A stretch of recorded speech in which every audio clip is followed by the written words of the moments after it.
one of the experiments, for example, in the city of Antwerp, was we had like we call it the Kitten Box. So we actually built like a physical wooden box out of it was like an old wine crate or something. I don't remember what it was. And then we sort of motorized it, so we had like a lid that could open automatically when when we wanted it to. And then we had like a small display that we were like hacking with hardware. And one of the components that was in there was actually a Raspberry Pi, which was then running like the version back then from Ethereum. So we were still able to quickly spin up like and synchronize its whole Ethereum chain on a Raspberry Pi. So we were those days. But then so we made a smart contract, and we wanted to make like a concept of a club.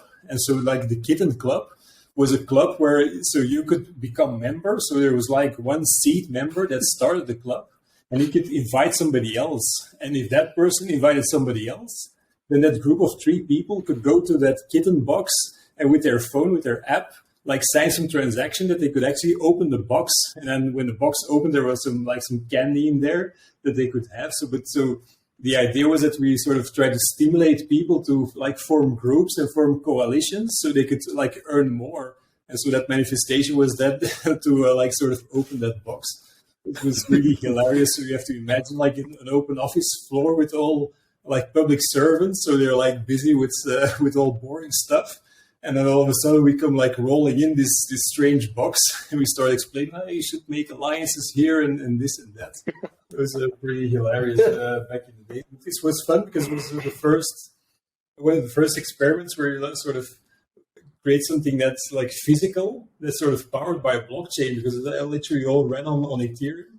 And you must imagine that back in the days we were actually just doing transactions. So imagine doing that now. So back in those days, like a transaction would cost you like 1,000th of a dollars, like a dollar cent or anything like that. So we just like did it on the main chain and just let's do some transactions. We don't care. And so did just a bunch of nerds show up? Like did a bunch of nerds just show up to like try it, or like was it like public? Nerds. Like who showed up? Was it just you?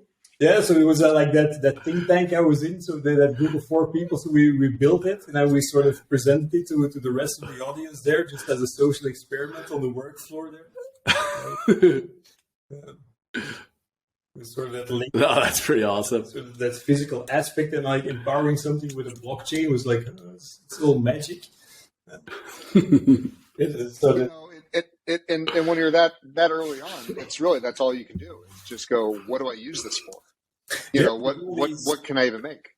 Yeah, so imagine, so one of the things we encountered back then was that whole fiasco with the DAO on Ethereum. You probably remember. So the experiments I'm explaining now were like from before those days. So there was really absolutely no context what the technology could be used for and how people could sort of collaborate. So that DAO sort of in that build-up. It was really like, it's very clever to see that you're actually using this technique of smart contracts to like group people and like permissionlessly group funds together. So these concepts, but it was really quite the journey to explore these things. So a lot of experimentation came with that, which was actually quite fun.